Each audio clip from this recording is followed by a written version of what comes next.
বন্ধুদের সাথে আড্ডা দিয়ে না, প্রতিদিন মাঠে 10 ঘন্টা প্র্যাকটিস করলে তবেই চ্যাম্পিয়ন হওয়া যায়। ঘন্টার পর ঘন্টা সোশ্যাল মিডিয়ায় স্ক্রল করে না, একের পর এক বইয়ের পাতা উল্টালে তবেই টপার হওয়া যায়। সফলতা এমনি এমনি পাওয়া যায় না, তার জন্য ঘিরে থাকতে চাই। তোমাকে বেস্ট হতে হবে এরকম কোনো প্রয়োজন নেই। তোমাকে তোমার বেস্ট দিয়ে প্রচেষ্টা করে যেতে হবে, ব্যাস এতটুকুই প্রয়োজন। তাকিয়ে দেখো আয়নাতে, কাকে দেখতে পাচ্ছ আয়নাতে? তুমি যাকে দেখতে পাচ্ছ ওই হলো তোমার কম্পিটিশন। ওকে তোমার বদলাতেই হবে। ওঠো, জাগো, আরো বেশি হাঁটাও বিগত কালকের তুলনায়। যেটা করতে যাচ্ছ সেটা সম্পূর্ণ করো। আর চমকে দাও ওদেরকে যারা অপেক্ষা করছে তোমার পরাজয়ে। তোমার জীবনকে বদলানোর জন্য প্রত্যেকটা দিন একটি নতুন সুযোগ।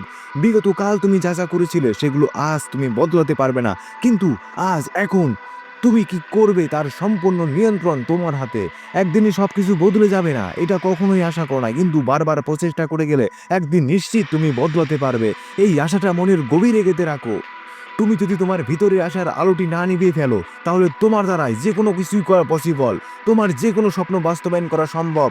তোমার মন বিভিন্ন অজুহাত তৈরি করবে, তোমার মনে নানা রকম দুশ্চিন্তা আসবে, তোমার মন অনেক রকম জিনিস নিয়ে দুঃখ প্রকাশ করবে। তোমার ভিতরে জেগে ওঠা ওই ফিলিংসগুলোর সাথে যদি তুমি তোমার নিজেকে জড়িয়ে নাও, তাহলে তোমার গতি কমে আসবে, তোমার আত্মবিশ্বাসের জং ধরতে শুরু করবে, তুমি পথভ্রষ্ট হয়ে ভুল পথে পা বাড়াবে। তাই আজ নিজের লক্ষ্য অর্জনের জন্য ভয়, ভীতি, দুশ্চিন্তা, অজুহাত, হতাশা, নিরাশা কোনো ফিলিংসকে পরোয়া করলে চলবে না। কারণ তুমি একজন উইনার, তুমি স্ট্রং। ওই রকম 10টি নেগেটিভ ফিলিংসকে নিজের পকেটে রেখে তুমি তোমার লক্ষ্যের উদ্দেশ্যে কদম কদম এগিয়ে যাবে। কে বলেছে সফলতা পেতে হলে ভাগ্যের দরকার পড়ে? সফলতা পাওয়ার জন্য সমস্ত কিছু নিজের জীবনটা উৎসর্গ করে দাও। যতদিন বেঁচে থাকবো ততদিন সফলতা পাওয়ার চেষ্টা করে যাব। ধীরুভাই আম্বানি, এপিজে আব্দুল কালাম, এনারা সাধারণ গরিব ঘরে জন্ম নিয়ে সারা দুনিয়াতে নাম কামিয়েছে। ভাগ্যের জোরে না, জীবনে বড় কিছু করব এটাই তাদের জীবনের একমাত্র লক্ষ্য ছিল। তারা ঘুমিয়ে স্বপ্ন দেখতো না, তারা জেগে থেকে স্বপ্ন দেখতো।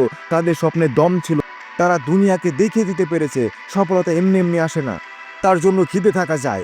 যদি তুমি তোমার পরিস্থিতির কারণে কমজোর হয়ে থাকো তাহলে ব্যাপার না, যে কোনো দিন নিজের প্রচেষ্টায় তুমি তোমার পরিস্থিতি বদলাতে পারো।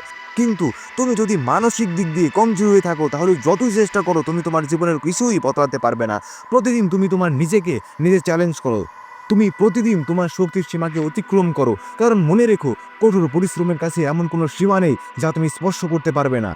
দিনের শেষে তোমার এই সাহসিকতার জন্য তুমি গর্ব অনুভব করবে। তুমি বদলাতে পারবে না চলে যাওয়া বিগত কালকে, কিন্তু তুমি তোমার নিজের মতো করে গড়তে পারবে তোমার আজকের এই দিনটিকে।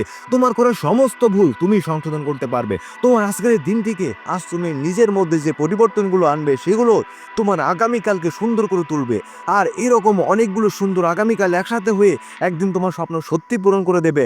একদিন তুমিও জিতবে, একদিন আমিও জিতবো, একদিন আমরা সবাই জিতবো যারা জিতার স্বপ্ন দেখি। রাব্বি 0.2 থেকে আমি অবশ্যই আসবো তোমার পাশে দাঁড়াতে, তোমাকে জিতিয়ে দেওয়ার জন্য। ধন্যবাদ, ভালো থেকো। তবে ভিডিওটি যদি ভালো লেগে থাকে তাহলে অবশ্যই তুমি তোমার বন্ধুদের কাছে শেয়ার করে দিও। আর হ্যাঁ, একটি লাইক এবং কমেন্ট করতে ভুল করো না, কারণ তোমার একটি লাইক আমার পরবর্তী ভিডিও বানাতে উৎসাহিত করে।